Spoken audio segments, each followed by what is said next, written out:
दिवसाची सुरुवात आहे बरोबर.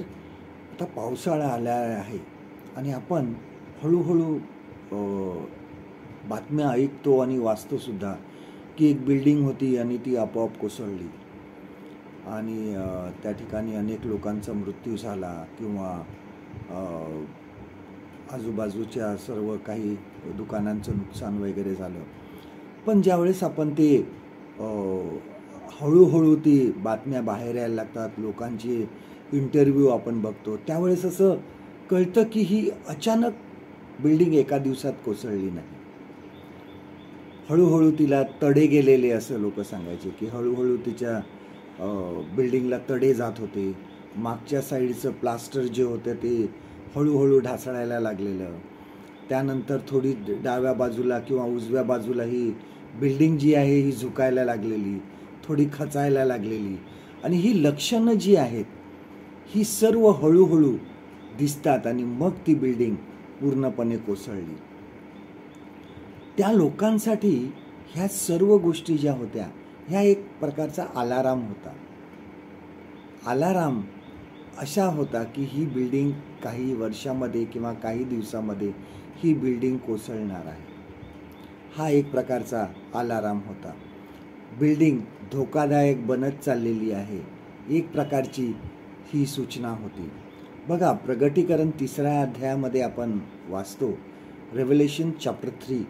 ह्यामध्ये सार्दिस येथील मंडळीला देव सांगत होता की तुम्ही जिवंत आहात पण आत्मिकदृष्ट्या तुम्ही मेलेले आहात आणि पश्चाताप करा, कारण देव चोरासारखा येणार आहे आणि तेव्हा तो कोणालाही सोडणार नाही. आमचे जीवन आज कसे आहे? आम्ही आत्म्याने विझलो गेलेलो आहोत का? देव आम्हाला सांगत आहे की आत्म्याची ती आग आहे विझलेली, ती परत पेटवा, पश्चाताप करा. आमच्या जीवनामध्ये आज आम्हाला विचार करायचा आहे की देवाचा अलाराम आम्हाला ऐकू आला का? देवाचा हा मिस कॉल आहे तो आम्हाला आला आहे का? मिस कॉल, देव मिस कॉल देतो. बघा, काही ना काहीतरी आमच्या जीवनामध्ये घडतं, ते समजून घेण्याचा प्रयत्न करा की हा देवाचा मिस कॉल तर नाही आहे ना.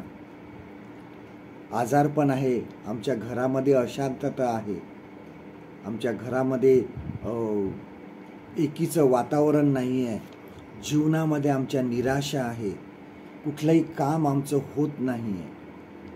हे एक प्रकारचे देवाचे मिस कॉल आहेत. त्या मिस कॉलकडे लक्ष द्या, देवाच्या मिस कॉलला उत्तर द्या, पश्चाताप करा, आपला आत्मा परत देवाकडे आणा. देवाच्या मिस कॉलकडे दुर्लक्ष करू नका. आजचं देवाचं वचन आपल्यासाठी हे आहे, प्रगटीकरण ह्याचा 3 अध्याय 3 वचन, रेव्हेलेशन चॅप्टर 3 and verse 3. यास्तव तू कसे घेतले व कसे ऐकले याची आठवण कर, ते राखून ठेव व पश्चाताप कर, कारण तू जागृत न झालास मी चोरासारखा येईन, मी कोणत्या घटकेस तुझवर येईन हे तुला कळणार नाही. परमेश्वर करो आजचा दिवस तुमचा आशीर्वादित करो.